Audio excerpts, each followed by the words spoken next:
where only the top 3 teams are allowed to talk, and we'll get into it in a little bit.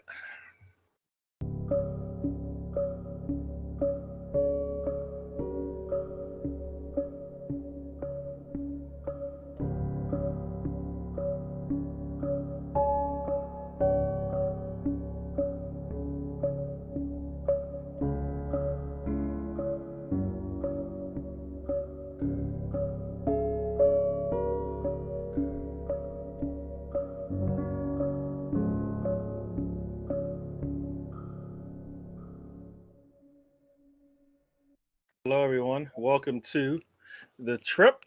I'm DWTT, as my friends call me, Gary, and got the whole crew in tonight, and we're all happy. So we'll go clockwise here. Matt, how you doing? Southern Gooner.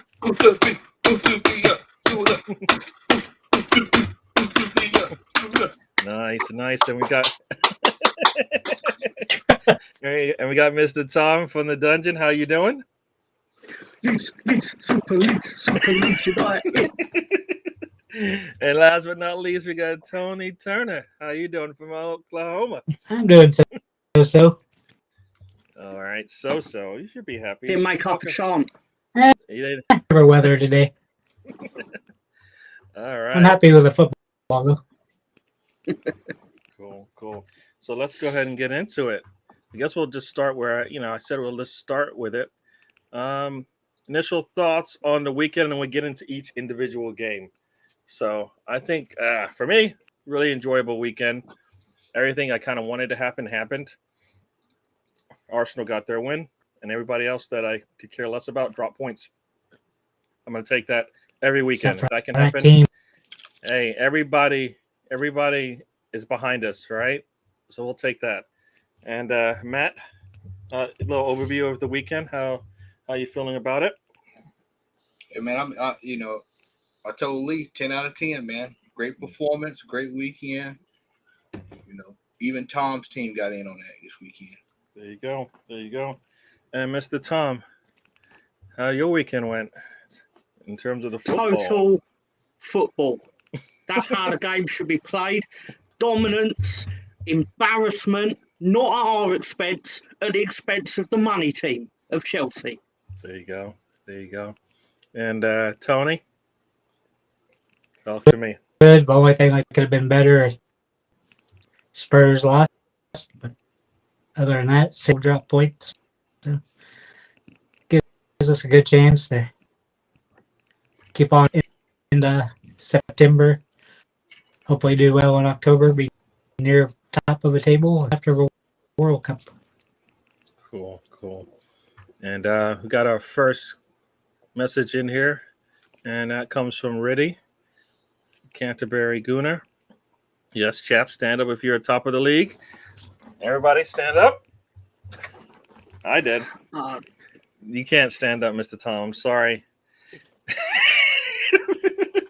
I can stand up on You deserve it. It's fine. I'll stand up to being in the Champions League at the moment. But that's There you go.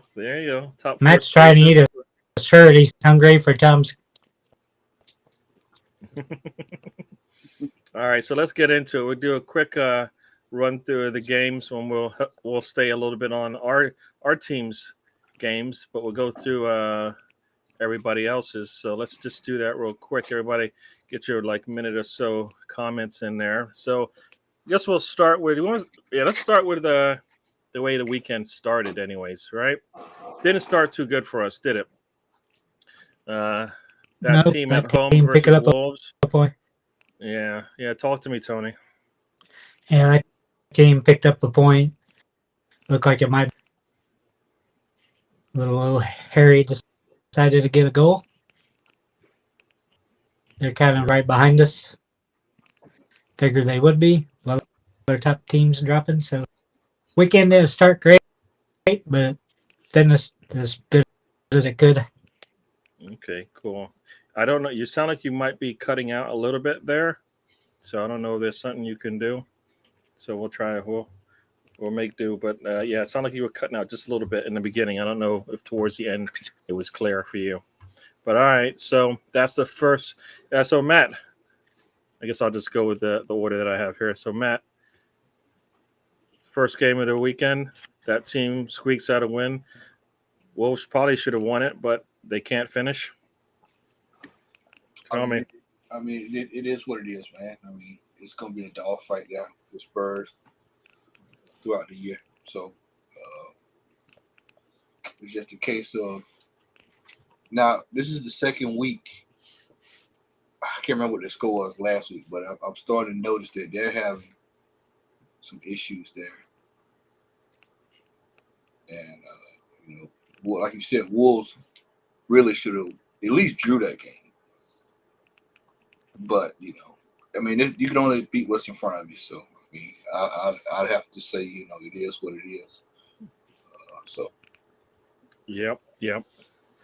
All right, and Tom, anything on that first game of the weekend where the Wolves, I guess, made Mark mad, but go ahead. Yeah, unfortunately for our friend Mark, but I'd like to congratulate Harry Kane on being the first player I've ever known to score 250 goals and have no trophies to show for it. So there you go, breaking records. And joining us right now, we got Miss Melina from, I guess, the North America. Welcome to the show. Thanks for joining us as we go through a quick rundown of the games over the weekend. All right. Tony's, we got little pleasantries here going back and forth. Yep. Tony.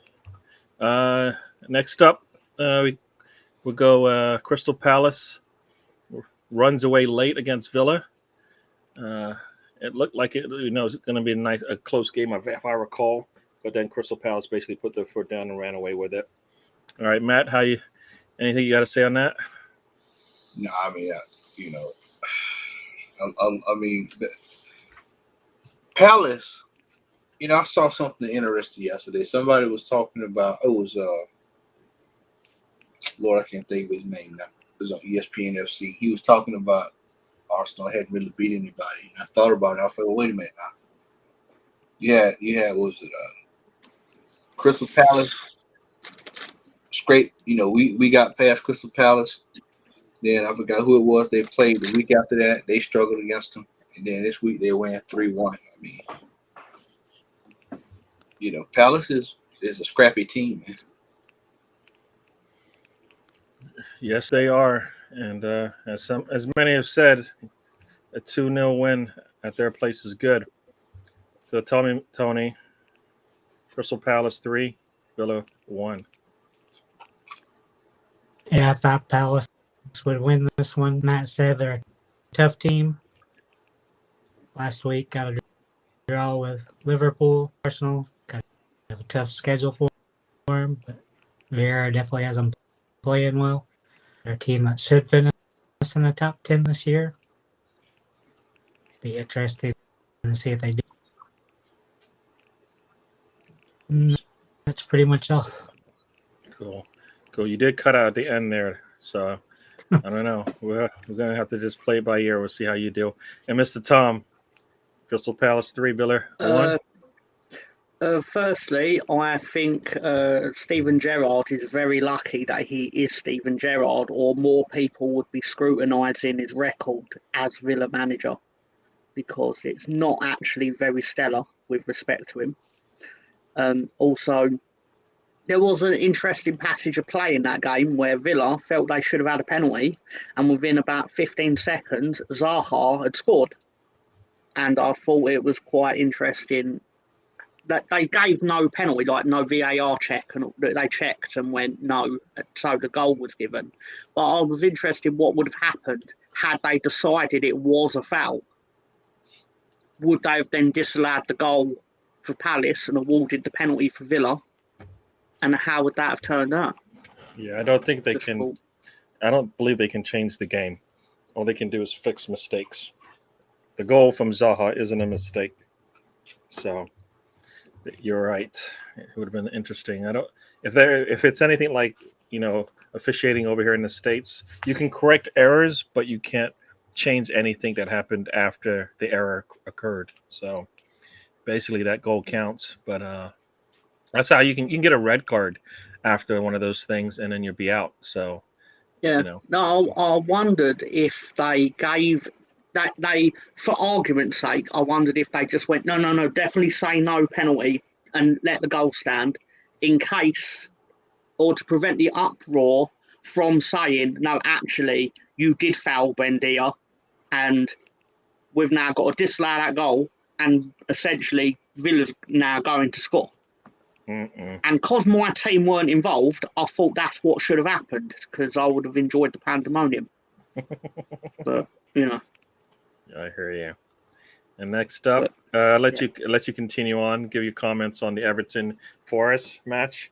I forget who drew that one up. How it ended there. Forest scored late with Johnson, I believe, and then Everton scored even later. I think Damari Gray off the top of my head. Okay. But I think it's one of them results which Nottingham Forest are going to see as a useful point later on in the season. And Everton are probably going to be highly concerned that happened. I mean, they could be relieved that they got the equaliser, but that's a match you have penciled in that you should win at home with respect to Nottingham Forest. Oh yeah. If you're looking to go places. Like if Arsenal drew 1-1 with Nottingham Forest, you'd be furious. Definitely. And before I go to Tony, Big's gonna join us. Yeah. You know, I don't know. Maybe I'll take the blame on this one because I got the Instagram out probably a minute before we went live. So sorry, my bad. Glad you made it though. Hello, everyone. And Steve Denham is joining us also. Hello, Stephen. Welcome. Hey. No talking bad about our guest, Mr. Tony Turner. Let them come when they come in. All right. And so here we go. Tony, Everton Forest. This guy most of the way, no goals until right. Then it's kind of where I thought it would be. Both teams will be in a relegation. You have competition on being the first man. Yeah. Rogers being up there to be second first now. True. Your audio keeps cutting out. I don't know what to do, sir. If you can Tony, disconnect your internet and reconnect it because that's what I usually do if this happens. Yeah. And Matt, I'll let you go on the Everton Forest. I mean, the way those teams are looking, both of those teams might be going down, man. Yeah. Everton's one of my teams to go down, so we'll see. Everton was pretty damn bad. Forest, I mean, you don't know. I mean, they're playing at a decent level, but you know, it's still a little too early for those two teams. Everton has to make some signings. Yep. No, they should. Yeah, I mean, otherwise, that's it, man. I mean, if Everton does not go out and find them a striker, they got a lot of surgery they need to do on that team. True. Maybe. Yep. Lots of work going on there, and I'll let you continue on. We'll talk about what for me probably was the most entertaining game in terms of back and forth for teams on the day. Fulham goes up 2-0, I believe. Brentford draws it back up 2-2, and then Fulham scores late to take all 3 points at home. Fulham is going to be tricky this weekend. Mm. I think they're going to be very, very tricky. I'm not sure if we're going to Craven Cottage or not, but I can tell you, man, it's going to be a tricky game. I mean, both of those teams, I think, play really good football. Fulham is pretty much continuing in that form from the championship, and I mean it's showing. I mean, they've come in, and Mitrovic has got his shooting boots on this year. So, oh yes, Mitrovic. 45. Was it 45 goals? Pretty. I think it tops in the championship, right? So, yep, he's doing all right, and I think we'll get into it. But Arsenal playing a big forward helped get us ready to play Mitrovic. Yeah. Because he'll be a menace as well as a big forward. And Mr. Tom, I'll let you on the Fulham Brentford game. Yeah, I was secretly disappointed that Fulham scored because obviously it benefits my team if neither of them were happy. Realistically, despite my team's position in the table right now, I know I'm more likely to be battling them than the team we battered on Sunday. But and we did batter them. Just get that in there. No, but seriously, obviously Fulham would be thrilled with their start. I mean, if you told Fulham at the 5 minutes after last season ended that you'd have 5 points after 3 games, they'd bite you. Knowing that they played Liverpool as well, which is key to this, they'd bite your hand off for it. Definitely. So, well done to them. There you go. And Tony, let's see if you got your audio going. We're just talking about the Fulham Brentford game, a little back and forth game. Good game to watch. Fulham's kind of one of those surprise teams. If it carries on, that'd be more difficult. It's not an automatic 3. Yeah, your audio is getting. It's still having problems with the audio. It just struck again. Yeah, it's not even delayed. It's just like it's not even for me. I don't know if you guys can hear it, but it sounds muffled. No. Yeah. It's basically it lets him say a word, then it cuts a word out, then he says a word, and I'm in my head. I'm like, oh, I know what he's saying because I'm guessing, but all right. Well, Tony, we'll see. We'll go one more time here. Yeah, we'll try the Leicester Southampton game. Leicester pulls out. It goes scoreless in the first half. Early in the second half, Leicester Madison scores to go up, and you're thinking, all right, well, Leicester's maybe gonna get all the points here, but nope. Southampton comes back and they score probably about 10 minutes later, and then just late in the game they come in and get the second goal and take all the 3 points on the road. Good job for them. All right, Tony. Let's see if this works. Talking about Leicester and Southampton. Sure. Didn't look good at all. Southampton got them. Rodgers probably one of the first managers sacked. The things out there. Haven't bought any players yet. Still trying to sell players. Oil shouldn't be where they are, but pretty much it. I hear you. Yeah, we're still having problems with your audio, Tony. I've tried it. Better that time. I've tried everything. Hey, can you what about using? I know you're on your iPad. What about trying your phone? And I can try just to see if the audio comes in at least clearer. I'd rather have your audio come in than have the video going, at least for now until we figure this out. So try that out, and we'll continue on with. We'll skip over to Arsenal. We'll get to Arsenal later, and we'll go into the Saturday game. Very interesting. Starts out with big game. Leeds at home. Excuse me, Gary. We never got to give our takes on Leicester. Oh, you guys want to talk about that? All right, go ahead. Well, no, Mr. I just Tom. wanted to piggyback off of what Tony said about Leicester can't buy anyone, or they haven't bought anyone, but I think it's because they can't. Because I read, I don't know if it's actually true, but apparently they have the highest wages to turnover ratio in the Premier League, and basically they can't buy anyone because they'll foul financial fair play. So they have to sell to buy, to some extent. And even then, they'd have to shop for bargains. And with respect, their goalkeeper situation is not the greatest, is it? As we saw last week. And I want to say that I fear for Leicester, but obviously, again, it's more advantageous for me if 3 teams do really badly. So keep going, Leicester. Keep going as you started. All right. And Matt, anything on the Leicester game? No. All right, so let's get to it. He's ready to talk. So I'll let Matt go first. Yeah, so here we go. Going into Sunday, first game of the day. Leeds at home versus Chelsea. I'm thinking Chelsea's gonna, after the last game they had, you think if they play anything like that, and if they can finish, they might be able to run away with this thing. But Leeds decided, you know what? Well, you know what? I see some nicks in the armor there, and took advantage. And they're the ones that run away with a 3-0 win. Chelsea looked poor. I've always said Koulibaly.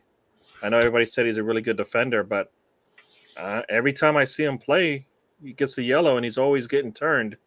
So I don't know. Matt, tell me, Leeds, Chelsea. Leeds look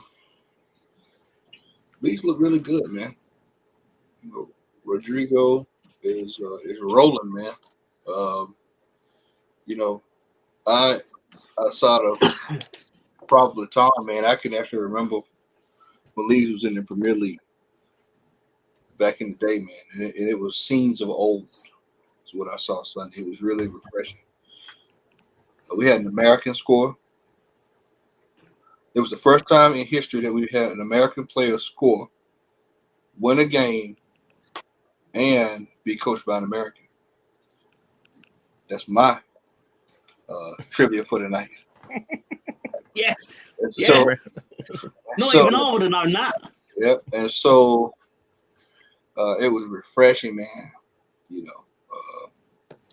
It's just and just even though of course y'all know Arsenal through and through, man. It's just I really enjoy watching Leeds. It's one of my other teams that I watch in the Premier League a lot, and I just really enjoy watching them, especially when they're clicking. And Sunday was one of those. It was a good moment, man. It's been a while since Leeds has beat Chelsea too, so that was even better, man. And just to see the look on their faces, man. There's a couple of teams, and we'll probably get into this later on. There's two teams that I think are in two top 16 that I think are in major trouble. Major. When I say major, I mean major trouble. They're probably not the two, or at least not one of them is not one that we weren't thinking of. Yeah, but yeah, one would be a surprise. Yeah, so I think that Leeds. It's been a while, man, since they've been in that top 6. It's been a long time. It's been at least 20 years. What is it? 2022. So we talking like what? 90 what? Tom? 90. No, we finished third in the year 2000. So it's been since then, basically. Yep, it's been over 20 years. Yeah. So all right. So I was going to talk to Mr. Tom about it, but I think he didn't actually watch the match. So, go ahead, Mr. Tom. Tell us about the game. I can tell you some fascinating stuff because Matt come with his facts, so I'm gonna bite back with some of my own. I love it. Right, the last time Leeds beat Chelsea in a competitive match, James Milner scored for Leeds United, and he was 16. Shit. Yes. That is a real thing. And I remember it because it happened on my birthday. So that's another thing. But anyway, Koulibaly is the player that has been sent off the most times in any Big 5 league since 2017. I think it's either his 6th or 7th red card. So teams should be able to get at him like we did. Yeah, I don't know what he was thinking about. Yeah. No, the second he took that yellow card in the 8th minute, in my head I was like, we've got to attack that man, no matter how good he is, put him under pressure and force him into making a mistake. That's what we did, routinely. We did to them what top 6 teams usually do to other teams. Force mistakes and then pin them in some more. And just not give them room. We suffocated Chelsea for the entire game. We were outside of the first 10 minutes, but I was thrilled. I couldn't believe what I was watching. There was still that part of me as a Leeds fan that was still sitting there going, "All right, when's Chelsea going to start making the comeback?" sort of thing. But it never came. because they didn't know what to do. And we did something that I can't really associate with my team, especially in the Bielsa era. We defended responsibly. Like, it was actually organised, and it was enjoyable to watch, quite frankly. Like, and you did well when Matt says you did well. So, which is it's like praise from Caesar himself. I hear that. And joining us is Why Not is joining us. Welcome to the show, Why Not? We will continue on. Let Tony talk a little bit about the Leeds versus Chelsea match. Let's see if we get his audio right. Everybody, fingers crossed. Hopefully, or is it still off? Did you switch devices, or did you just do something else? Devices. All right, go ahead. Tell me about the Leeds Chelsea match. It's one I didn't get to watch. I wish I would have watched it. Like a good game. Chelsea's kind of still facing turmoil from what happened. Sanctioned and stuff. They were busy turning over their staff and stuff. So play off a pace. That's why we need to do as good as we can the first 3 months. Good start out there. Get ahead of everybody and see what after when all the matches are 3 times a week or whatever they'll be. The league's doing great. Tom, what do you think of your American coach? You know what? I love that, man. Cool. Do you like him better than Mr. Bucket? No. I know Aronson's getting all the headlines because he scored in that, but Tyler Adams was a animal during that game. Like, if you told me now he was still running around Denham Road, I'd half believe you, because it was just immense. Oh yeah. All right. So I think that's it. Everybody's talked about Leeds, so we're gonna move on. Yep. Quickly, I think, to West Ham. Coming into that match, I thought West Ham would actually, get back to some good form and maybe be able to get something out of this match. I was totally wrong, very wrong. Brighton scored midway through the first half, scored pretty much 10 minutes into the second half. And I didn't see the match, but West Ham, it looks like, didn't really offer too much in the game. I think if I recall, they did play a match, playoff game, conference game or something like that. So they did play. I think everybody that did watch it said they were a little worn down, but it looked like it, I guess, from the scoreline. All right, Tony, anything on the West Ham match? West Ham 0, Brighton 2? Not really. West Ham struggling, kind of surprising. Gives Fat Frank competition of who's going to be sacked first. Didn't watch the game. Could really care less about the game. So cool. Pretty much it. All right. And Mr. Tom? West Ham? I believe I sat on the stoop and told you that this match was going to go the way that it actually went. And I was routinely laughed at by everyone on that panel. Like, West Ham were really good. I was like, yeah, but they played last night. West Ham's record playing on a Sunday after they've played on a Thursday is spotty at best. And it's not going to get better. It's only going to get worse because they don't have the squad depth to maintain it like they didn't last year. Yep. And Brighton are obviously probably the worst team you can play in that situation because they'll just move the ball around you and tire you out even more. All right, so you heard it here. Listen to Mr. Tom. He knows what's going on. Matt, anything you got on the West Ham Brighton match? I mean, Brighton, they're good at what they do. So I mean, they're a little sneaky team. But yeah, as Tom said, I mean, people got to realize, man, West Ham came off a really good game. They actually played a good game on Thursday. Yep. I think it was 2-1, and Skamaka actually scored his first goal for them. So, I mean, I wasn't really expecting much out of that. When I saw that they had already played, this is one of those things where, not to go too far off the cuff, but this is one of those things where I tell you, we've got to really. This is where we're going to find out where we are, because soon we're going to be playing on Thursday nights. I mean, we got to play those Sunday games, and then we got the League Cups and all that, FA Cup, Yep. and then you got the fixtures. We got a lot coming down the pipe. So I mean, notes need to be taken. So. Mm-hmm. Cool. And while I got That's you here, right. Matt, we'll get into the last two matches of the weekend or the week. This weekend, United, the Manchester teams were playing late on Let me just Sunday. Can I hop right into this? Go ahead. We'll go Newcastle, Man City. Newcastle need their ass whipped for having the draw.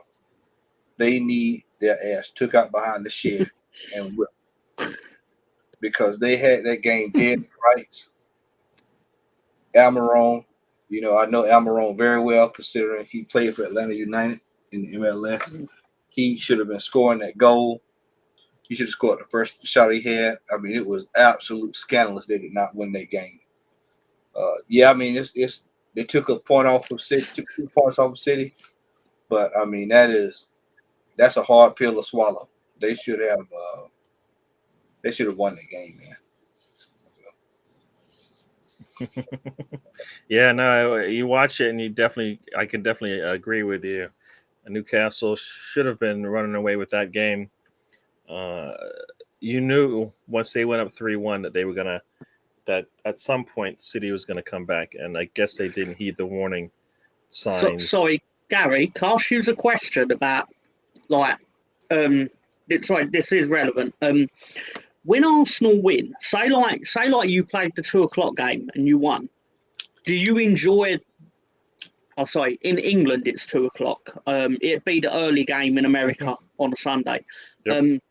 The game after, so let's say for argument's sake, the Newcastle game, do you enjoy that more after you've won? Because I had the weird sensation of after Leeds absolutely decimated Chelsea, which I may have said about 100 times already, I just sat there in wonderment watching Newcastle versus Man City. I love football all of a sudden. I can't get enough of watching football. I'm going to watch Barcelona after this match, sort of thing. If you'd have put a football match in front of me from Timbuktu, I'd have watched it and I'd have tried my best to enjoy it. Compared to about 6 months ago, where you'd have probably had to pay me £100 to watch Leeds. But anyway, no, anyway, definitely yeah. Over here. If you're watching if I'm watching Arsenal at 7:30 and they win, the rest of the day is really good. If they lose, I don't feel the same about any game unless I see that the team I despise is losing. So I hear what you're saying. Yeah, no, Newcastle definitely should have run away with that. Maximum, he was a menace. I mean, City's back line was in trouble all day once he was on the counter. I mean, all day. He didn't really put any pressure on them in terms of scoring, but he definitely opened them up and made it easier for his teammates to get in there and get something done. They definitely could have scored more goals, but you would think after going up 3-1 with 60 minutes to go that they would be able to hold on and not give up the 2 goals, and they gave them up pretty quickly. So, Mr. Tom, anything on the Newcastle City match? Yeah, I just thought it was a great. I thought Matt is right to say that Newcastle, in hindsight, will whip themselves because they shouldn't have lost from that position, or not lost, but it'll feel like they lost from that position because they were 3-1 up and they didn't win. But as a contest, it was just enthralling to watch. It was like watching 2 boxers punch each other. And you got to keep in mind, in theory, this is the worst Newcastle team we're going to see for the rest of our lives, because they've got the amount of money they've got. They're going to get better, not worse. So we've all got to try and take advantage best as I can, and they're quite good now. But just food for thought. Haaland didn't even play well when he scored. No, you're right about that. He's they're keeping him quiet for sure. Tony, City, Yeah, able to actually still a point. Rewatch that game this morning. Newcastle should have definitely won it. Sad they should be kicking themselves in their own ass, being disappointed in what happened. Overall, good, entertaining game. It's kind of like Tom said about it, and the other boxer coming back and just doing lots of body going back into the game and end up with a draw, split decision. To me, Newcastle, I thought they'd probably finish 6th this year.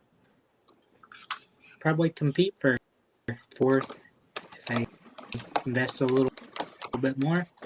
Yep. Struggling, they got a good chance to finish in the top 4. Like Tom said, this is a Newcastle team you'll see for years because they have £400 million. Kind of hard for anybody to compete with them. We went over this. City. Do they have, like, you're saying they have £400 million sitting in the bank just to spend on players? They're owned by the sovereign wealth fund of Saudi Arabia, but essentially, although it's not official, like legally official, the reality is they are essentially owned by the Saudi royal family that set up the fund. Yep.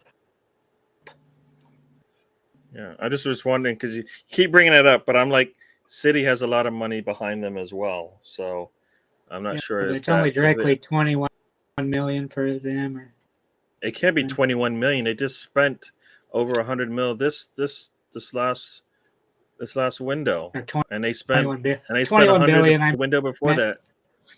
21 billion. Sorry.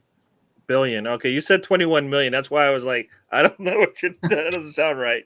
Makes more sense now. All right, cool. And then Tony, let's get into it. Last game of the week. I know we've been going through all the games. Hope you guys have been enjoying that. But if you didn't see it, it was a big surprise for everyone. United at home to Liverpool. You're thinking Liverpool after the way they've started this season would come out and probably went away with all 3 points. No. A big surprise. Looks like Ten Hag, who everybody's been, 10 weeks has been the joke. He got his team out there playing. He sat Ronaldo. I believe he sat Maguire. I can't remember if McTominay started or not. I can't remember. But he got those guys playing. Elanga up top along with Sancho, and I think Rashford. I think up top, if I recall. And they looked really good. I think Elanga actually had an opportunity to put them up early. Should have scored. Has to score. You're at home. You get all that space. You got to score from that position. Got to get it past the goalkeeper. He was not able to do that.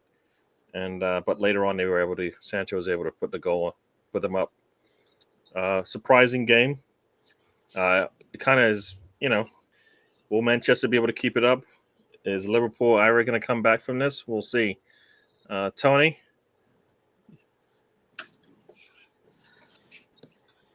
To me, it wasn't that surprising that Man United came listening to Hag last week saying if he could have, he would have subbed all up. They kind of gave him ass chewing, gave kind of the divas, hey, you guys are just doing what I want to, which I think he should have done. Game is a good, entertaining game. Liverpool just should have been able to get a win because they had enough. 11 have the injuries, but they still should have pulled this off. But they didn't. A hard place to play for, but I think you won't see Man United strong kicks on. Cool. Cool. And before I forget, the Colonel Ward is just joined us in a couple minutes ago, and also That's I the see same. Is that the same Colonel that said my team's goalkeeper was rubbish when probably he made about 700 saves on Sunday? probably, and we got Stefan also in the house. Welcome, and some notes here for Mr. Tom. First time in 30 years they've got 7 points in the first 3 matches. Yeah, Rita, you know what? We are going to talk about Arsenal, and I know this has dragged out longer than I wanted. I wanted to try something different. As you can see, it kind of backfired. I should have given everybody one game, but we'll fix that for the next time. Sorry about that. It looks like I quite enjoyed it. So it looks like the Europa League games are. What is this? Oh, this is the final. So we shall see. Proposed final by BX Gunner. So kind of depends on which 8 teams drop down from the Champions League, though, doesn't it? It doesn't. It doesn't care. It doesn't matter. So, Mr. Tom, tell me about the game that just finished like an hour or two ago. I've seen a lot of people acting like Ten Hag is now like the second coming, basically, where he's made a miracle happen that Man United won a match at home. But it made me think of like when a lady starts bragging that the father of her child pays for the child, and it's like that's what he's supposed to do. Like, what? Why are you telling like the man won a match at home for Manchester United? He should have won 2 of them by now. Hey, but nobody expected him to win against Liverpool, so that is why. That is why there's a little bit of at least some happiness on their side. All right, so I think Matt, it says a lot about Liverpool. Well, Matt, Sorry. we'll get into that as well. So, Matt, last game before we get to Arsenal, because everybody wants to hear about the Arsenal game. Anything you want to say on the Man U? I do. Manchester United, yeah, they won today. But let's be frank, man. Their backs was up against the wall. They were at home against a rival. They were going to be up for that game. So what happens next weekend when they play Timbuktu? They play some team, some unknown team, or a bottom dweller. I'm not sure who they play next week, but Matt's picking a fight with Southampton. They're taking a trip. They're taking a trip down to Southampton. St. Mary. Okay, I'm sorry, they're going to St. Mary. So yeah. Well, I mean, they're liable to go over there and drop points. They didn't go descend further into chaos. I mean, they're out there spending $90 million on Anthony and all these other players. Casemiro's coming in there. I mean, me and Lee. Well, Lee says it's not a panic buy. I see it somewhat as a panic buy, but I mean, I can understand what he's saying, that you don't know unless you bid. They bid. Real Madrid was slick. They said, you know what, y'all paying that much for a 30-year-old? Yeah, we'll let him go. Mm-hmm. We've got 5 strong years out of him, so yeah, we'll let you get him. So in a sense, it was a good piece of business from Real Madrid, but Manchester United, man, is a little bit all over the place. And then Stephanie brought up a great point here. I was getting ready to go right down this alley here. Liverpool looks pitiful. And I told y'all last week, what did I tell y'all last week? I said this team will rue the day they let Sadio Mane walk out that door and they kept Mohamed Salah. I would have sold Mohamed Salah for the top dollar and kept Sadio Mane, because Sadio Mane is consistent. And he's shown it. He's shown it already at Bayern. I think he's on like 4 or 5 goals already. And I looked at Liverpool tonight, and they look toothless. They look toothless going forward. They just, even Van Dijk looks wore out. I mean, they just look wore out. A team that's, I know it's only like a couple of games into the season, but they look like a team that's on the decline almost. And I mean, we'll see as the weeks go on, but I mean, they look really bad, man. They look really, really bad. I hear you. The last couple of games, man. Especially, last week was suspect, and then this. I mean, I understand what Riddy's saying, but they look bad. I mean, you saw James Milner dressing down Virgil van Dijk like he did today. I've never seen that in the last 4 or 5 years. I've never seen that happen. Well, he Van Dijk gets dressed down that bad because he in a sense looked like it was schoolboy defending. I mean, we're talking about Champions League winners, Premier League winners. I mean, rock and roll football. Yep. And they looked horrific tonight. If they drop 2 or 3 more games, guess what, man? They can kiss it goodbye, unless they go on a hellacious run. So I mean, it's the Scousers are looking it's looking rough over there, man. It's looking rough. Yeah, maybe Liverpool is getting old. Yeah, they are. I think they're one of the.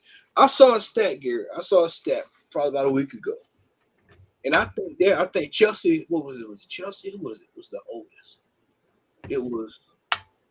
Might have been Liverpool. Was one of the oldest teams in the league.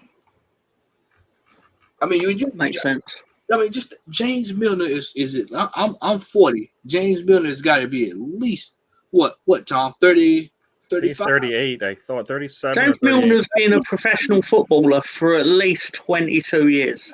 So, bro, you know 20 years. Sorry. They've got some surgery. They've got to do over there. They got to make some signings over there. So I expect the next week will be insane as far as movement goes.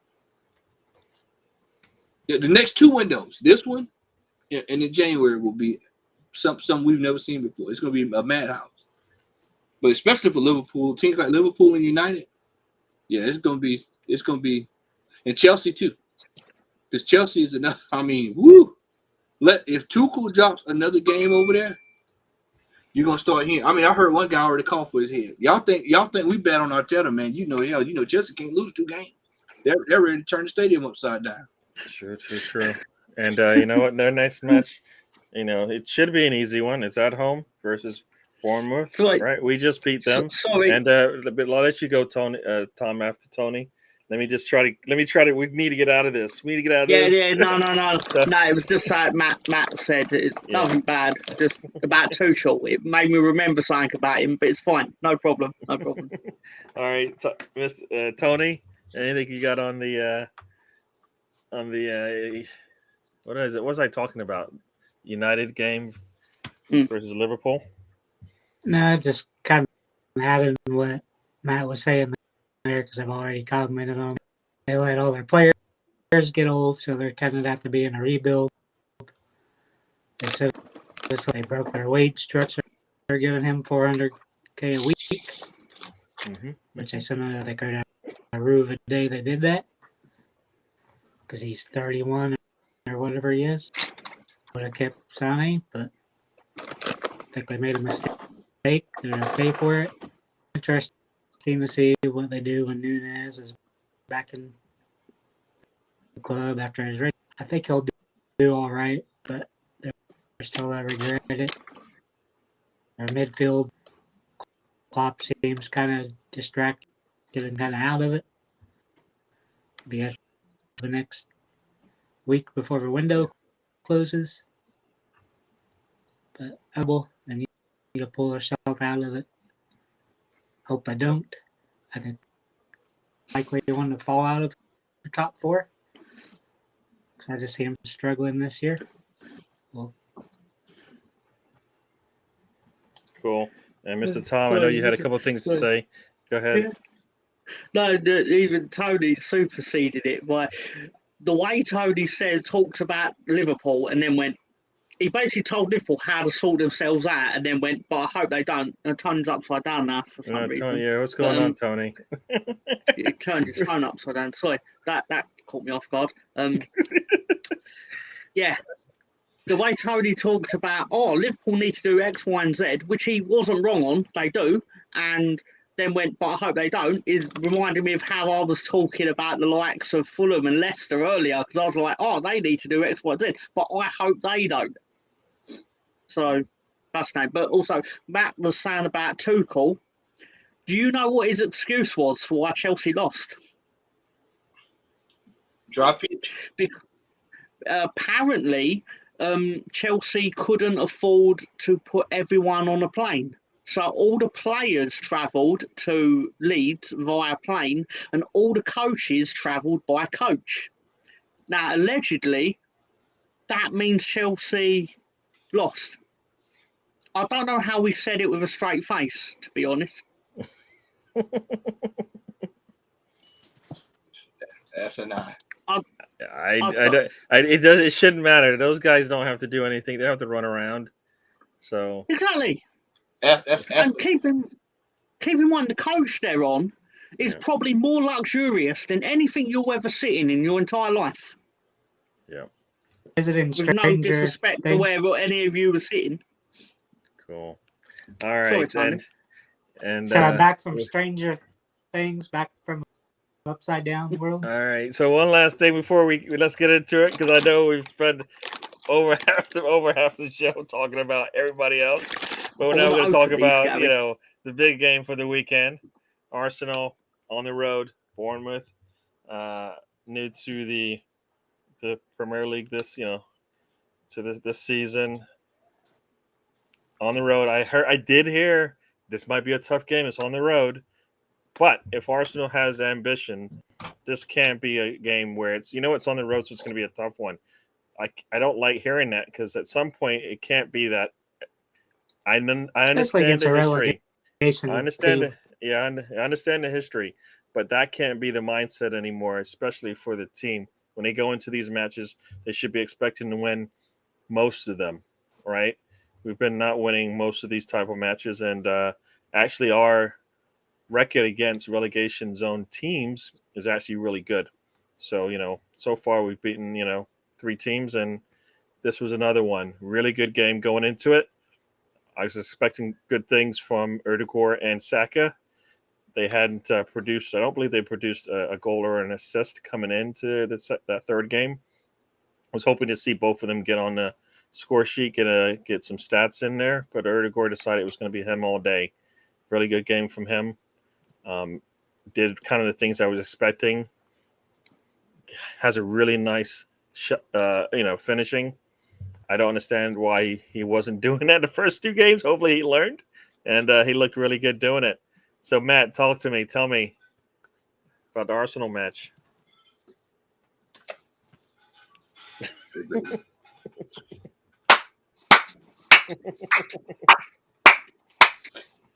Gary, my friend, you see, I went out and I went and dug this one out, man, because this was the last time. This was close to the last time, I think, the year after this. No, it was this year, I think. We started at 2005. It's 2004. I think it's 2000. No, it's 304. I can't remember. Shit, I'm getting old, man. 2004, I believe, was the last time. It's either 4 or 5. The last time we won 3 games in a row. I told Lee Saturday, I said, man, it was been a long, long time since I seen Arsenal start out 3 games in a row. I told y'all we can get these 4, 5, 6, 7, 8, get these games where we need to be at. We're beating the teams. We're beating the teams that we should be beating, the teams that we have struggled against, teams that we have dropped points, draws, 1-1. We need to keep this up. Saliba, world class. You hear me? World class defender. This man needs a new deal. We need to be getting him a new deal as soon as possible. Fulham this weekend should be a win. We should be winning this weekend, piling on the points. Mm-hmm. I don't know if it's just the injection of Jesus and Saliba and Shevchenko, who is absolutely immense. This young man is immense. And I'm telling y'all something. People are like, well, why is Shaka? Why is he turning it up? Because Shevchenko can clean up his mess if he needs to. And it allows Shaka not to have to worry about defending at a high level because he's got defenders around him. that can compensate. That's something we have not had. Jesus is the second coming of Alexis Sanchez. Do you hear me, Gary? DWTT, do you hear me? I hear you. Huh? You sound happy. The second coming of Alexis Sanchez, man. The electricity when this man touches the ball opens it up. He makes it easy for everybody else around. He's out to prove a point. I watched that lot down the road early Saturday, and I said, I looked at Richarlison's face, and I said, buddy, you are out of a position. Because if I'm the Brazil coach, I know who I'm picking to start, because this man we got is on fire. And I said to myself, why the hell did you go down there when you could have went anywhere else? But you went right down the road to sit there with that lot, and now you have lost your spot to Jesus de Christos, because he has come into this team and he has injected life. I'm gonna say the same word I told Lee Gunner on Saturday. Belief. I see belief in this team, Gary. This is something I did not see last season, especially towards the last 6 games of last season. I see belief. I see happiness. I see players enjoying playing with each other. For whatever shortcomings Arteta has, the players are making up for it. And that's what I have been wanting to see for over the last 2 years, is for the players to play for the shirt, play for the badge. They are playing for the old school Arsenal cannon. Not this one. They're playing for the old cannon. And they are out there putting it in. And if they can continue this form, I told Lee. Now, me personally, I don't think right constructed as the way we are, that we can sustain this kind of level for 15, 20 games. But if they can get some players, because see, this is the problem, fellas. I told y'all this in the last segment. This Europa League, this FA Cup, League Cup, trying to see. Let's say. Let me throw this out there, Gary. Let's say we're competing for we're in the top 300. 6 points separate everybody from winning the league. You got to figure out who's playing where and who's going to do what. What are you prioritizing? You know what that requires? Players. We've got to have players. We still need that right back. I heard today they're talking about Pedro Neto. That's all good and well, but we still need a midfielder. I still say we need a hold up. Me and you've been going back and forth about this for the last month. We need a hold up striker, because sooner or later teams are going to start packing it in, 15 behind the ball. That's what Spurs did against Wolves. That's why Wolves had so much trouble. They packed it in. They went straight Italian job. They packed it in. They put 10 behind the ball and try to get through it. And that's at some point we're going to start facing that a lot more each week, especially when we start playing these teams. These lower teams. So, also I want to hit on this. We're coming out the gate like a house on fire, and we're staying on fire. They're not letting up. Everything is high octane. It is crash. It is smashing dash. It is bull in China shop, and that's the way I like it. That's the Arsenal that I know. That's the one thing for years that we used to have. We could always rely on high octane football, and that's what we saw. Pressing at every level. Cool. And I'm telling you, man, I am ecstatic. 10 out of 10. I know people in the chat are like, shit, I've never seen Matt this excited. Well, there was a time as an Arsenal fan. I was excited, brother. I was excited. And I tell you, Saturday, I was actually dancing around my room, something I hadn't done in a long time. So kudos to the boys. Let's keep it up. We got Fulham. We got a baby derby. I call it the baby derby. We got a little baby derby on Saturday. Let's get this win. Let's keep this train rolling. And you know things are going well when you got me, Lee, and everybody else. We all happy having a good time. So something must be good over at the Emirates. Yep. So let me go into the chat real quick. Don't get too happy. Slice It X is joining us. Hello. Welcome to the show. Loved it. We're just talking about Arsenal. And one of the things that you touched on for Arsenal, and I think is true, is that the players that played last season are improving. Right, we've lowered our risk, and I know we don't always like to bring up Jacques in the negative light, but we've made the risk that he brings to the team a lot less by pushing him forward, and now he's got a lot of freedom, and he's enjoying his football, and when he's enjoying his football, we're enjoying our football even more because he's been helping out and doing some good work there. On top of that, then you bring in, like you said, Jesus, Zinchenko, and Saliba, not in any particular order, but all three of those players they brought in have helped us get this show on the road pretty quickly. Jesus and Zinchenko bring in a lot of ambition, a lot of drive. The team is jumping on, following their lead. Jesus from day one has been a leader, and that's what we've been looking for. We've been looking for somebody like that, who's confident in the way that they play, will drag everybody across the line with him, and he's doing that. Every game so far, he's come out. We've seen it. He's going to hit adversity, but so far, so good. We're going to take it, right? We're going to enjoy that. Zinchenko has been solid when he's been out there. We'll see how long he plays there because we still have some injuries, and once those players get healthy, we'll see what happens there. We could get better, and like you said, the key for us right now is depth. Do we have it? Can we sustain this when things get tight, when things get busy, when players go down, when we start playing these midweek games? We're gonna have to. We don't have a choice.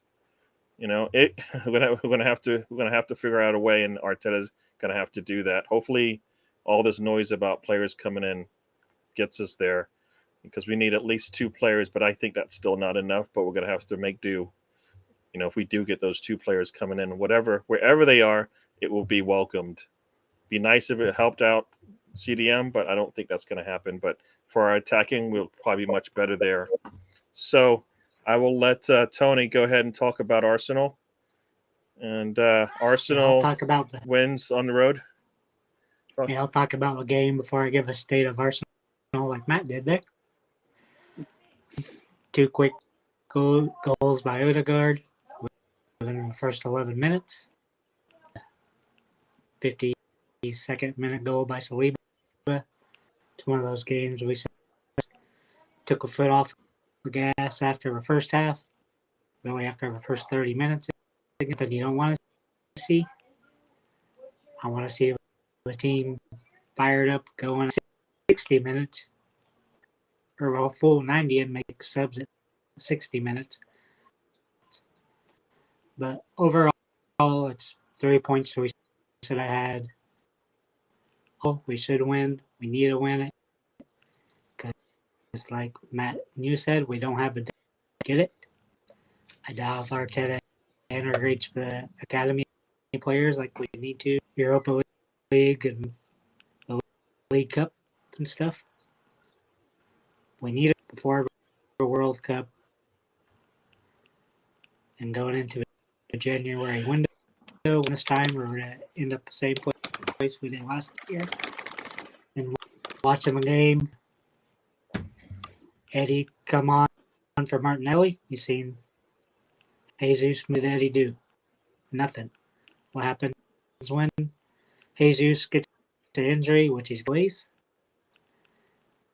That's worrying. We definitely need a striker. I think Martinelli might be kind of their third option at striker, but I don't think that's how we need something different, bigger, taller, stronger guy that can hold up the play and do the stuff that's needed there. Overall, to start, we should have.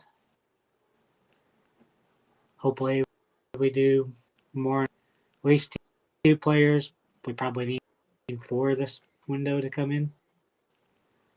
Still no right back cover, as you said.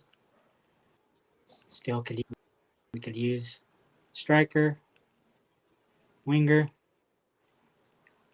United, but I know how thin this squad is. I know what happened to them last year. As far as this winning mentality, it's not came from Arteta. It came from Bayern's induce. Which if you read the article I put in the group chat, the Mail had an article about kind of buying the championship winning mentality players. They're injecting it. I really want to see Zinchenko to roll, Zaka to the bench, Fabio there. On the right, I don't think Ben White's good enough to keep going on the right, especially when we get into the cup competitions, because who's that? Be White and Holding. Enough? Probably not.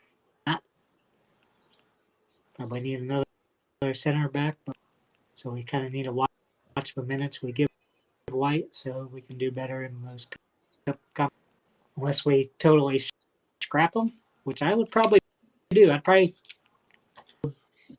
a team that compete, but not one that can win.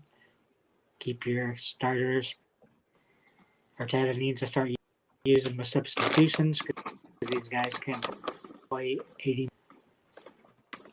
This weekend was Saka's 100th game. He's just 20 years old. Way too many minutes. 3,000 minutes last year. Not seeing this season. So we definitely need a winger, even though I want to be a Pinos is good enough. A little bit more physical of a guy. Pretty easily. I think he's good enough for the cup competitions. And probably coming on Saka some rest. Or even Martinelli. But of 11 we need, but we don't have the 25 we need the competitions for a team that probably can get second in the league happen because we don't have the depth. We have way too thin of a squad, but talent in the second tier. We don't integrate the youth play. So as much as I want to be excited, we still see the same old Arteta slow on the substitutions. Still really not a plan to change things at halftime. You don't see the team give a full 90 minutes. Almost 45 minutes the last two games in the first half. Like I said, this easily could have been 6-0 with 2 early game minutes into it. But it's nice to see ODEGAARD firing. No, definitely. We'll take that. And, the one thing that this start of the season has shown us is that maybe we don't have the depth we want at the fullbacks. We have players that can and will probably have to play multiple games in a row at that fullback position, and we'll give definitely welcomed rest to Tomiyasu and Tierney because they are back in the squad and they have been playing. So for me, I'm going to take that as that's the risk they're going to take is that they're going to have to depend on Zinchenko and White to cover, but I don't like that because of the full. We won't have any center back. Good, a second center. The first center back coming off the bench may actually be playing in the game, so I don't like that idea. So, yeah, we'll see how that all pans out. And Mr. Tom, did you watch the Arsenal match? I've seen the goals since. Okay. Before we do though, in honour of Mr. Matt's stat on the American effect on my club, I went and got myself a bag of Lay's. American brand, baby. Lay's. Found myself some oven baked, and I know you're going to be happy, Tony, Ridge Cut. Yogurt with herbs. So I've been waiting to open this for 1 hour and 10 minutes. All right, so I'm going to do that now. But while I do that, I'm going to say, right, do you know what cures a lot of ailments apart from a good bag of crisps? Winning. Winning cures a lot of ailments, okay? And Matt knows what I'm talking about. You can have issues with your club, but winning solves everything. Maybe not in the long term, but in the short term, winning keeps people happy, all right? And your team have been doing a lot of winning lately, and you've probably got a few more wins coming up down the pike based on your fixture list. But it's up to you to make that happen. Because the Premier League's not going to hand you those wins, as you know. You have to go out there and you have to make that happen yourself. And you've got a few players that are going out there and happily making it happen. And congratulations. No, definitely. We Come on, got the Tom. 3 wins. We've got many more wins coming. Hey, come on, let's go. Come on, let's go.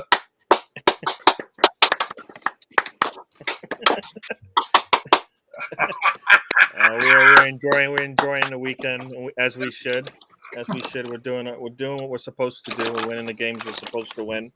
And Delicious. Come on, Tom. we've He's got- such we a got crisp already. we got 2 more Or matches potato coming chips up is that we nice. should get the win in. Definitely Fulham and Villa, and then we got a Man United team who looks like they're ready to play some football. We'll see if that continues. Southampton might have an answer for them. But for me, going into this stretch of games, I think October is when we'll know where we stand, and if we're able to, I think we're able to get points, if not win, at United, we could be undefeated going into October, and I think that would be probably the perfect way to start the season and start in the Europa League games that we're going to have to start playing. I believe they start in October. I can't remember now, but as I think it was BX Gunner or Steven that were talking about, it looks like the fixtures are out there, but I couldn't find them on the UEFA Look at my list. last comment. Yeah, so look at your last comment. I tried not to look at your comments. I tried to block them, but there you go. Those are the 6 games that we're going to be playing. They don't coincide with my trip to London, so I will not be able to see a game if they are in fact playing at home during that time. But it does look so. We got the game. So September we start. So September 8th. That is right after the United match and before the Everton match. So yeah. So we could go into that. If we win the United match, I think we'll be on a big high at that point, because hopefully that would mean we won 6 in a row at that point. But we'll see. So we're taking it one game at a time, right? How do So they we're compare taking it to one last game. week, Tom? What? Oh, sorry, I'm talking football here. You guys talking chips? These are delicious. No, these are Quiet genuinely delicious. down about the chips. Nobody wants to know about the chips. Matt does. Nobody. Everyone wants to know about Especially chips. not me. Matt shows up Everyone wants to know every about Wednesday. chips. Yeah. No. I was going to say this is football related. This time next week, you should know who you're playing in Europe, Yep. I think because I think the draw is going to be Friday. That's I right. still have to. I think on Thursday is the second leg. So Yeah. there's still 10 teams. Is it 10 teams? 10 teams that are playing for spots. Yeah, it's a Champions League draws Thursday. So your Europa League draw is probably going to be Friday. There you So go. you should know this time next week. Perfect. And none of these names I know. Oh, it says so. Fenerbahce is probably the only team I know that's. Olympiacos as well is in the playoffs. So 2 teams that I have I've been familiar with, but otherwise, a lot Still of these upset Jerusalem didn't qualify. Shucks. Jerusalem. New Jerusalem. But yeah, no, I kind of, like I said, I kind of feel like we got to take this one game at a time, and we got, like as Tony said, and I think Matt said, we have to start rotating our players.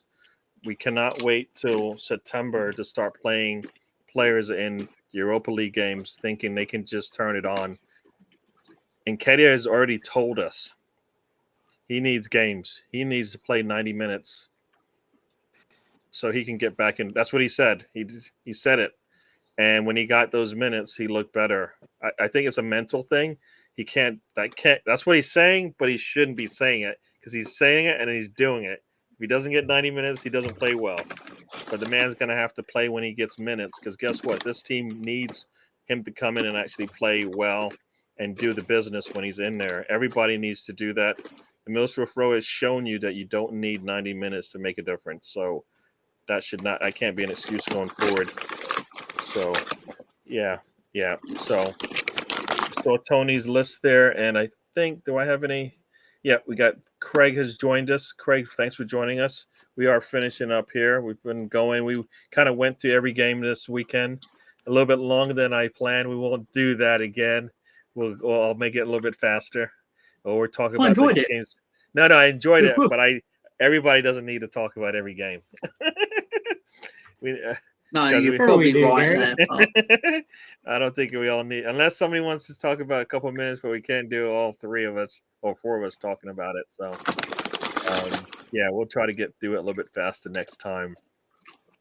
But yeah, I think Matt did bring it up earlier, and I think we probably want to talk about it. There are two teams, right? Probably, and I think I know the two teams. I'm going to say what I think the two teams are that are going to have a tough time this season. Probably one's a big surprise for us. One probably not so much. But Chelsea, I think, with all the stuff that was going on with them, I believe is one. Because United started out, and United probably it could be. I'm going to give three teams. I think two of them are the right ones. United, everybody thought was going to struggle. Today, they surprised us. Chelsea, everybody thought would probably. We'll see how they do. Are they going to be able to get a striker? Are they going to be able to score? And so far, nope. All the moves they've made so far don't seem to have given them exactly the bump that they want.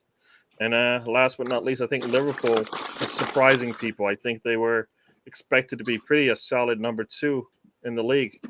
And so far, not so. They haven't played so good. And the issues that I think coming into this season have they reared their head. Their midfield is old and slow. They let go Mane, of course. And they brought in a young, Nunes may get them there, but as you saw, I think they had 5 players that potentially could start for them out, or 4 out, and one was just suspended. So they're light. I don't think they have enough cash to bring in those players. But Matt, you can tell me the two teams I guess that you think are going to have going to surprise us this season, and probably not because they're going to have chances to win, but for other reasons, probably worse. Happy for us, but worse for them and their fans. I think Chelsea is one of them, and I'm telling y'all, man, Liverpool is going to struggle without Sadio Mane. I really think that's going to be. I can come back and get be proven wrong later on in the season, but based off what my eyes see right now, I think Liverpool is going to be in bad shape, man. Without Sadio Mane, I just think that move was. They made it bad. They made the wrong move, man, and it's showing. It's starting to show. So I think that's it. City's going to have those games where they drop a point here and there. Don't. I mean, you saw what happened. How quick if that game would have lasted another 15 minutes, they would have won easily. mm-hmm. Yep. So don't buy into the City deal. United will probably get it back together. At worst, they'll be a top 10 team. But the team that really looks like they are in shambles is probably Chelsea and Liverpool. And even if Chelsea brought in Aubameyang, that doesn't guarantee that he'll hit the ground running. Which, even if they got him, they got a lot of stuff they need to still work on over there. So, because I don't know if everybody's buying into Tuchel anymore. And it's sad because he's a good manager, but I don't. Chelsea just one of those spots where when it goes wrong, we saw it with Mourinho that year. When it goes south, it goes south. Like they really go south when they go south. So that's my thoughts. I hear you. And before we let Tony speak, Craig, can can I say a massive thank you to the NHS and the surgeon who repaired my arm surgery, which is a success. Unbelievable job they do. Respect. And to the medical field out there in the UK. Yes, hopefully, they got you back in business. Hopefully you'll be back in business soon. Tony knows all about the medical field. He's probably talked to every doctor that's a manageable in every field and knows everything Pretty about. much. Probably could have done the work on your arm because of all the work he's done so far. But a leg and an arm, they got muscles, they got veins. He probably knows all about it. But yeah, glad to hear Yeah, that I know how it is a expensive successful it surgery. is here in the U.S. It was nice and cheap like it is in the UK and basically every other West. Cool. Now, Craig, we are happy that you are feeling better and the medical field NHS was able to help you out, and hopefully the recovery is quick and smooth and painless and doesn't inconvenience you too much. Yeah. So Tony, talk to me. Matt's got two teams, Chelsea and Liverpool. I think Liverpool is definitely a surprise in terms of teams that look like they're struggling. And then we saw today that the United team that looked really poor can play them. And it doesn't, even with all the players they had out, still, you've got Salah, one of the top scorers in the league. Yeah. You have to depend on him to show up and overcome any adversity that they have going on. And he wasn't able to do it until late. Go ahead, Tony. I touched on both of those teams earlier on. There was all the turmoil, all the turnover, and the coaches, everything that kind of building from the ground up. Probably will slip out of the top four. I definitely think Liverpool will get too old, took too long to integrate their younger players into a good academy, but they haven't been playing them that much. Last year, he didn't think they'd end up competing for the title, so that's why they went for the League Cup. If they didn't went to the League Cup, they probably could have won the league last year. Position because they didn't do what they needed to. Got too old. To me, it's not that surprising they are where they're at. It is if you look at the table, 15th. I thought they'd struggle to be in the top four in the European spot. United, they'll between 6th and 8th, maybe a little higher, just depends. Team, it's just to be. I think it's probably be a 3-horse race between that team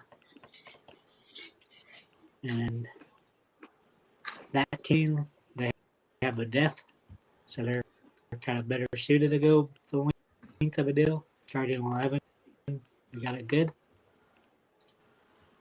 See if Liverpool gets in there, give Salah some help, so he's not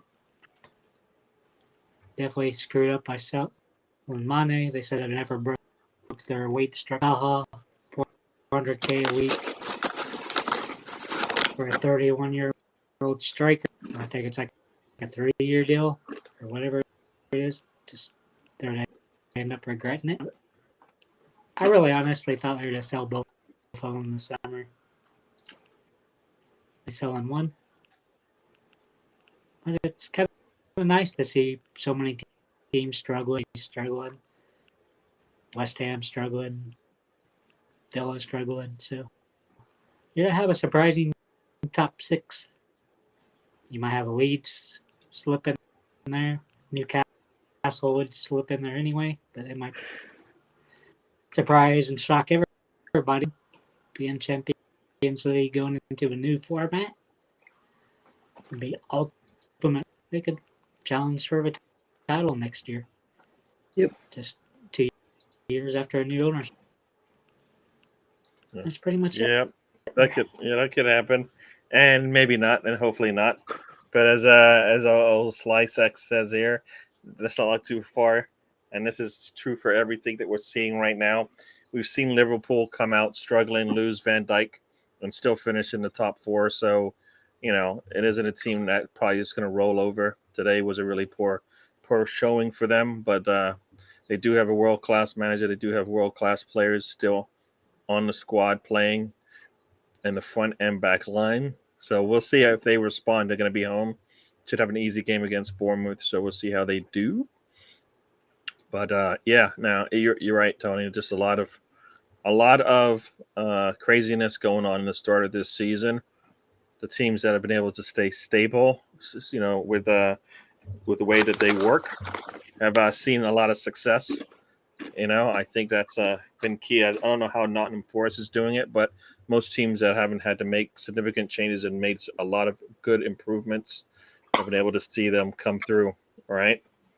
I mean, City has done that. We've seen how they're doing. They are going to not beat everybody, but they do have a solid base.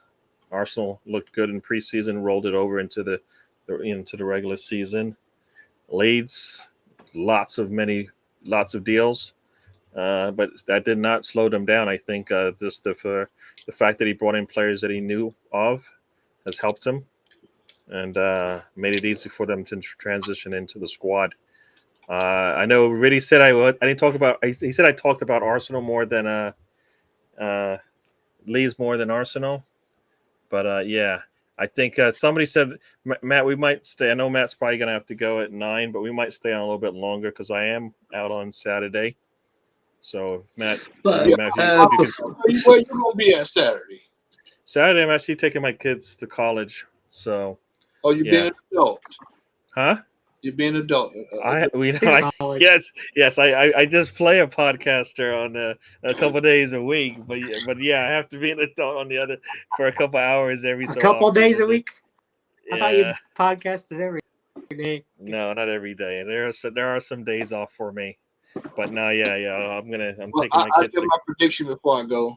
Arsenal should win this weekend 3-1. All right, there you go. You heard it here. Arsenal at home. We're going to give up a goal. We're not going to keep a clean sheet. Says Matt. Yeah, 3-1.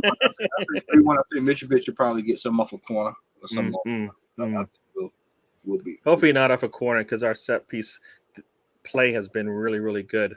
So we should that should give us the benefit of the doubt and hopefully can help us out there. So you're going to head out now? Yeah, I'm Matt, going to head out, fellas. All right, Matt. Thanks for joining us. And like I said, this show will be back on Monday. It's just the weekend. I'm not going to be around. So Monday I'll be back. We'll be back in business. Hopefully I'll watch the game probably on Sunday when I get back, and we'll talk about it. Hopefully we'll get an easy draw on Friday. And then we'll talk. Yes, we'll talk about Europa League games and go from there. So Matt, I will see you. I'll talk to you again on Monday. Probably I'll chat with you in the DMs like usual, and we'll go from there. All right, chaps. All right, thank you, everybody. Say good night, sir. Good night, Mike. All right. All right, cool. And Mr. Tom, we were just talking about a couple of teams that I think are surprising. Well, I think if you said they would be playing this way at this point in the season, even you would have. Yeah, I think it's a surprise the way they're playing. Chelsea. I thought they just really need to get a striker, but it looks like they need a lot more, and that's because they've lost so much as well. So a lot of craziness going on for them, and then also Liverpool is surprising us in a different way. Doesn't look like they right now ready to compete with a City. They just lost on the road to United, which wouldn't be so surprising if it wasn't for the fact that they've been struggling themselves. So tell me about Chelsea and Liverpool. Yeah. And as you can see, Mr. Tom really could care less about those teams, but you're going to talk about them anyways. I actually don't think it will be as disastrous for Chelsea as it looks. I think in hindsight it will be good for them that what we did to them happened in week 3 as opposed to after a transfer window, because they actually have time now to identify where they went wrong and how to correct that as such. and they've got money to correct that. They've already spent a lot of money, but that don't mean that all of a sudden now they've got no money. So if they really had to, they could. It's one of these things. I still think the top six or the big six are going to be the top six. It just might be in a different order to what we expected, because they are still resource-wise head and shoulders above everyone else, despite what 3 weeks of action have said. Like, I know we're all joking, our Leeds are in the Champions League, our Leeds might get top six. There's no way we're getting top six. And my heart's not aspiring for top six. My heart is aspiring for still being secure in the Premier League by March. That's what I'd be happy with. I just want to be in a situation where we hit the final game and I'm not relying on Newcastle to beat Burnley again. But yeah, like as Stephen Denham has said, we've basically, unfortunately, although I still want to win, but we've done to them something where they have time now to fix it. So it's not like it is. I don't think it's going to have the effect that people think it will have, as in start a rot. That's going to get worse and worse and worse, unfortunately. But same as like Liverpool can fix what is wrong, and Man United can go and spend 300 grand a week on a 30-year-old. I bet Real Madrid sat there and thought, if we get a bid of 30 million for Casemiro, I'd love it. And then Man United went, we'll give you 60 million for Casemiro. I bet they drove him to the airport themselves. Couldn't believe it. Just, what are they thinking? And yeah, he's a good player. He's a great footballer. That's not up for debate. But it's a terrible purchase. And I'll say that, and in about 8 months' time, I'll probably be sitting there going, that was a great purchase. Yeah, but you gotta look at his age, Tom. He'll eventually not be good enough. So Who's that? No, I missed it because I was kind of going through the chats. Who were you talking about there, Mr. Tom? Casemiro. Okay. Yeah. Well, I mean, I think they're gonna want to lean on him a lot more than he's had to do at Real Madrid, right? It wasn't as if he wasn't playing with a solid 11 around him. Now he's gonna have to, show up and be bigger than he was at Real Madrid. And can he do that in the Premier League? Right? I mean, Jesus has been asked to do a lot more, but he's been playing in the Premier League. He's younger, and he's hungrier, most likely, than Casemiro, right? So we shall see how that works out for them. But yeah. Can I put out a question to the chat or to you gentlemen? Did anyone happen to see Kylian Mbappe's goal for PSG? He scored after 8 seconds. I heard it was a really fast score. I did not see it. 8 seconds. That's pretty. Not 18. Not 28. 8. And you know what? And that's crazy because it could take like 8 seconds just to run to that part of the, run from the midfield, and the ball always goes back, right? So you're talking about running from the midfield and scoring in less than, taking a kick in less than 5 seconds, right? After the game has started. That's just really poor. Like where they were playing with cones, obviously, right? They beat their title rivals like 6-1, or someone's going to correct me. I don't know off the top of my head. Their title rivals. Yeah, like Lille, who won the league 2 seasons ago. Was it Lille they were playing? Yeah. I thought it was somebody else. Oh. I thought it was somebody else they played. Excuse me, I will double check. No, I'm looking too, but Tony, I know you wanted to say something. What was that?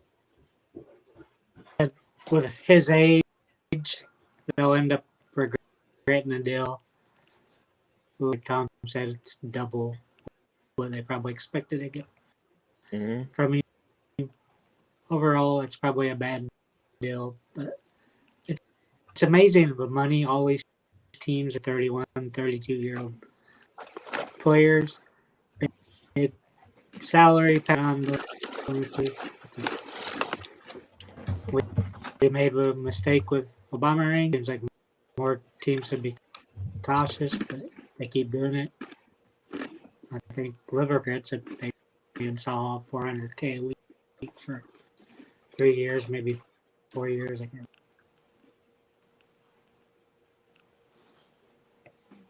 I hear you. And yeah, Newcastle looks top 6 ready. Well, yeah, I mean, Denham's right. now about the two, selling 2 players. But you know what? That just tells me, one, that Marsh has a good idea of all the players, and this is why I always talk about good coaching. You know, you don't require. You have to know what you've got, right? You have to know what you've got, and you have to be able to use it to the best way. And that might be because the prior manager only got players that fit a specific style, and he's able to piggyback on that to some degree. Yep. And so he's done a good job of that and making sure the players are comfortable with the way they got to play, and they're playing really well, bringing in new players, and they're starting and performing. Right? We always talk about players he's got players from out of Premier League coming in doing work, right? I mean, we're talking about Tyler Adams. We're talking about I don't think Arison played in the Premier League, right? So you've got these players performing well for them, and they never played in the Premier League. Mm-hmm.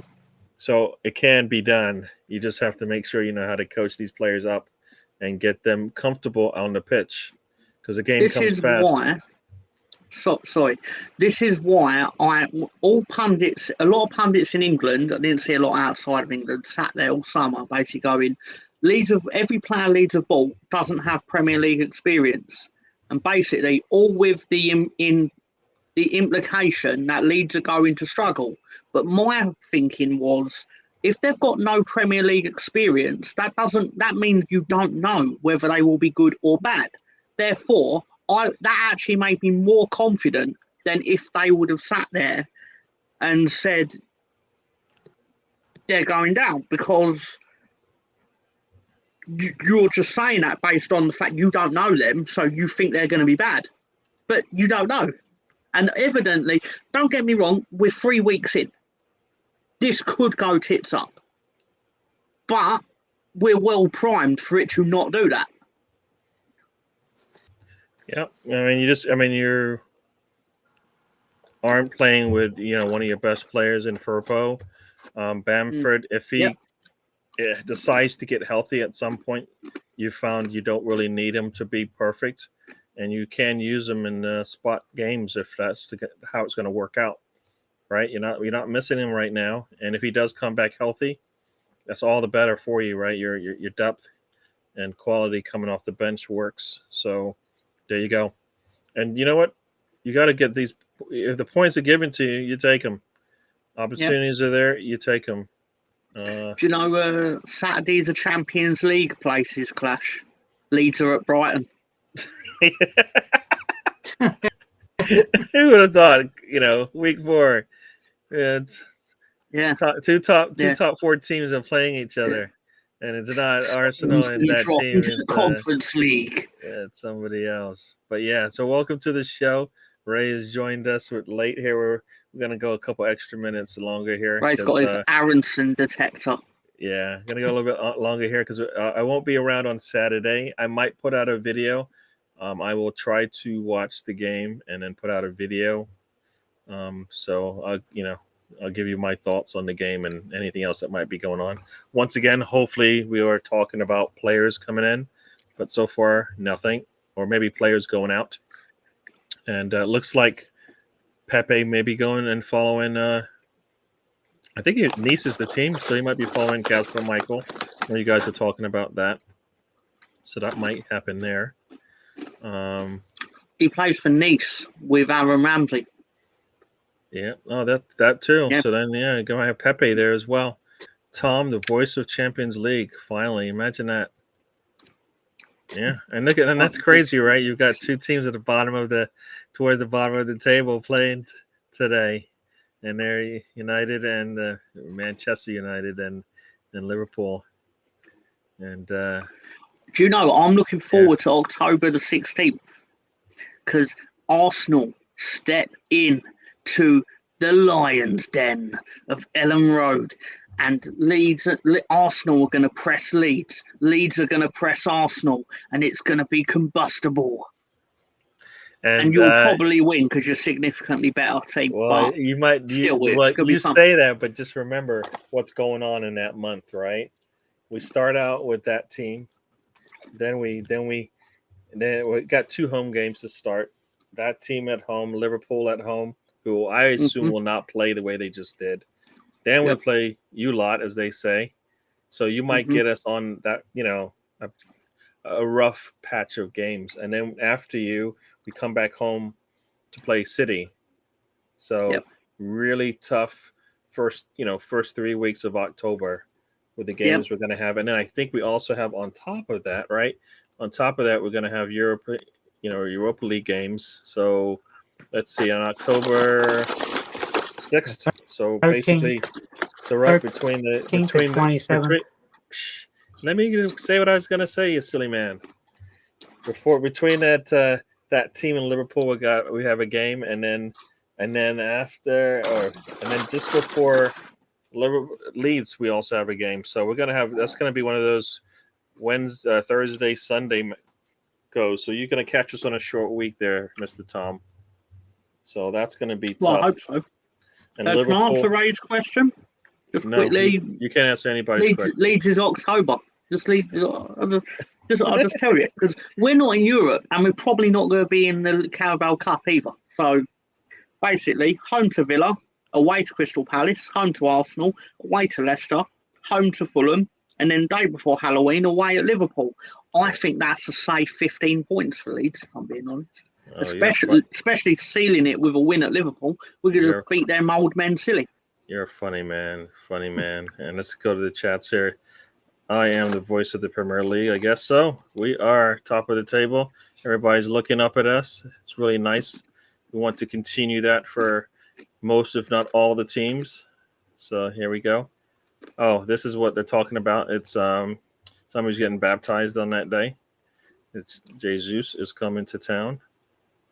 And they're making fun of your stadium. What's October? What's Leeds like in October, Mr. Tom? To be honest, if you're gonna win the title, you should beat Leeds away. Yeah, but what's it like in October? How about you answer that question? He was asking who we're playing in October. No, I know, but what's Leeds like in October? Probably cold and violent. Probably cold. All right. I was thinking about the weather. I know you were thinking about the football, but it's ask Ray. He's always talking about it's the weather. So there you go. Yeah, that's when Ray always thinks of the weather. You silly man. Tricks are for kids. I think they're talking about you, Mr. Tom. And Steve Denham says the same as every month, a dump. So, there you go. That's what I was looking for. You didn't actually give me. I got the truth. I had to go to Steve Denham to get the truth there. And you just told me. Denham is the truth. Steve Denham is the truth, right? Oh, man. So, yeah. I'm an entertainer, yeah. You I'm are. an entertainer.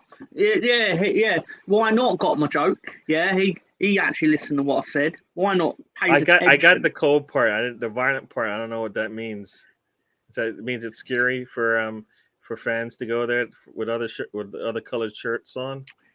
Probably not anymore, but it was known as a hostile environment. Let's just say. All right. But, Cool. And as some of you may not know, Tony, I guess, supposedly is supposed to be running the show on Thursday. I will most likely miss that. If I can, I'll try to jump on if there's space for me. But I might want to just sit back with my popcorn and just watch. That's what I do. Watch the NASCAR, as they say. You know what I mean? It won't be with NASCAR because it won't be like lots of curves. I thought you guys liked F1. Be more like F1. Lots of wrecks. Yeah. There you go. So Leeds is nice and has good shopping. So there you go. Stay away from the football stadium and you enjoy your time. Is I guess what he's trying to say, right? I usually fall asleep on a Thursday evening to Tony's sultry southern accent. Well, he's going to be talking a Saying lot. something. So there you go. There you go. A bit harsh, Steve. Siberian train spotting. All right. All right. I do have a question. You always do. Oh, what's this? What's this say here? Ah, I'm still waiting for your question of the week, Tom. we haven't even got to that. We're gonna get to it. I actually did remember about it, and now you just reminded me again. But Mr. Tom, go ahead. Okay. Excuse me. Let me get out my question book. Oh, you want to do your question right now? Oh no, I can wait. I thought you said go ahead, Mr. Tom. You can do whatever you want. I thought you had a question for the group, is what I thought. Oh, my apologies. I was just reminding you that I had researched a question for the week. And now, everybody, let's introduce you to Mr. Tom's question of the week. Chips have been eaten. Leeds talk is done. And now, here we go. Hello, everyone.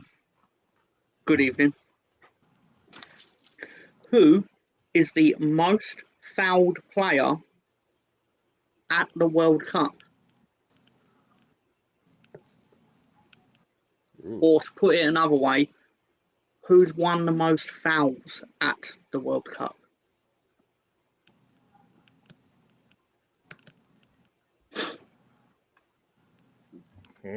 Probably Brazil.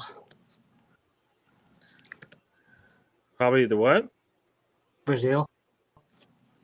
Oh, he said. Did you say player or did you say team? Player, yeah, individual player. I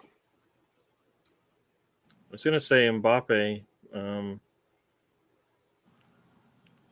You said in this World Cup, right? No, ever in the World Cup. Oh, ever. well, I liked Maradona from Ray there because I know Ray's right. Ray is right, but what makes this question fascinating is Diego Maradona was fouled 53 times in 1986, right? Which is the most ever by one player in one tournament. The thing is, he was also fouled 50 times in 1990, 36 times in 1982, and 13 times in 1994.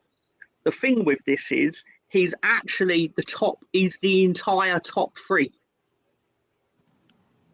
Wow. Just one man is 1, 2, and 3, broken up by Ortega for Argentina in 1998 with 33. Therefore, Diego Maradona in total was fouled 152 times. Wow. There you go. Yeah, and Not even Ronaldo has been close. That's how good Maradona was.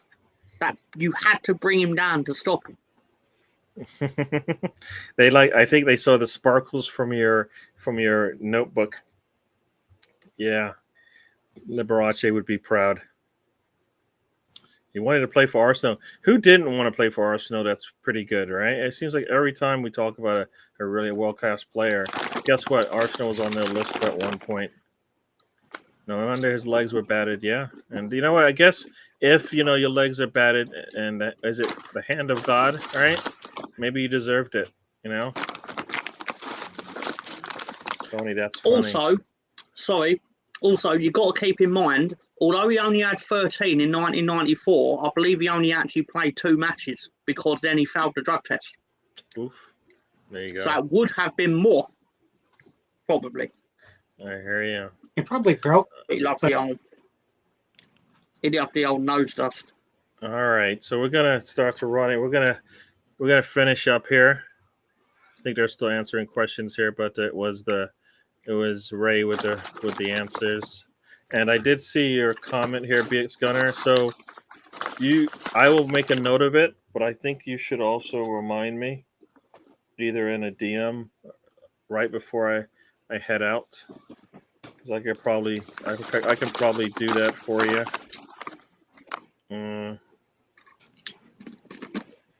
So I'm making a note here because I probably want one of those as well. Just because why not? I'm there. So that might be cool to do. So yeah. And I could get that out to you when I get back. But yeah. So remind me in the DMs before I head out, or even when I'm there, because I should have access to the internet when I'm there too. I have to figure out how to do that. My daughter was traveling and she just used one of those little cards. You can use a card and get data on it and use that. Oh, what did I say? What did I say? So there you go. Look, Ray's talking. Yeah, I can't stay. Ray. I can't stay. I don't have as much vacation time. It's a busy time for me. I'm actually traveling a lot this time of year more than I have ever. So, but yeah, Bixgun, I can definitely hook you up with that. So yes, so we're gonna head out of here, as you see below. Make sure you like the video, and also if you have not subscribed, I hope you're enjoying what we bring, and we'll do it again another time. So, Mr. Tom, tell the people, talk to the people as we head out of here. Goodbye, people. Thank you for the support and the love that you give our show. The support, every click, like, subscribe, share matters, of course. So they say on every YouTube video I've ever seen, which it must work because I'd seen it. So anyway, but seriously, thank you for the support, especially the people in the England that are staying up an absurd hour.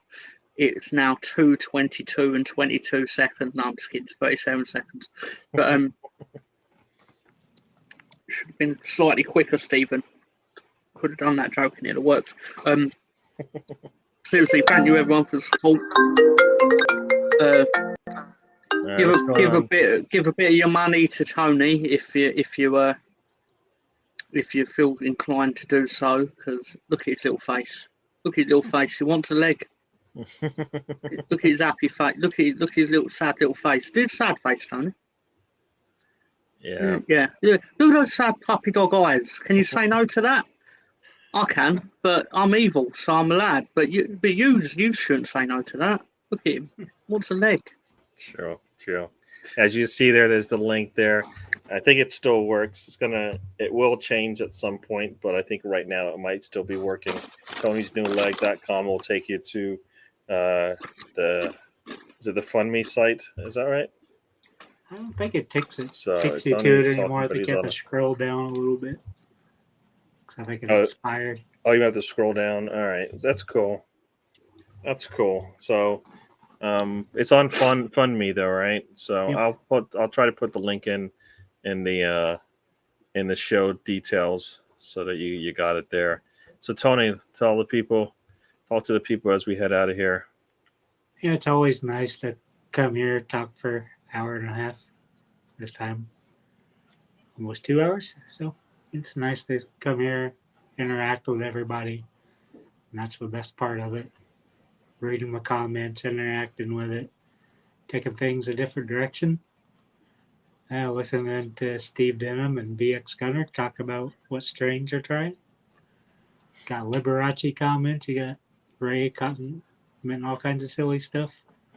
Reddy trying to egg me on. So it's always nice to read what people said, interact with Reddy versus Scousers is the real rivalry on this comment section. When Reddy's talked about the Scousers, it's entertaining. All right, so everyone, we're on to Fulham. Arsenal's like playing Ray's last comment. Yeah, I'll get to that. So what's OnlyFans? Let's try and get all the win. And if Tony's on OnlyFans, it's gonna blow up just like YouTube will on Thursday, and not for good reasons. So there you go. You heard it here. Yeah, I said it, Tony. What you gonna do? But yeah, everyone, thank you for joining us. We'll do this again next Monday. Hopefully, it's another win for everybody involved in the show, and hopefully, it's losses for everybody not sharing on teams in the show. And we'll do this again. Like I said, the Saturday show probably will just be a recording if I do anything at all. It all depends on how much time I have. I want to put a video out, but we'll see how that all pans out. And we will see you again on Monday on the channel here. And as I like to say, life is a journey. Don't waste the trip. Enjoy the ride. All right, everyone. Thank you. Good night. And we'll talk to you on another one. And good Leads morning. indeed. Good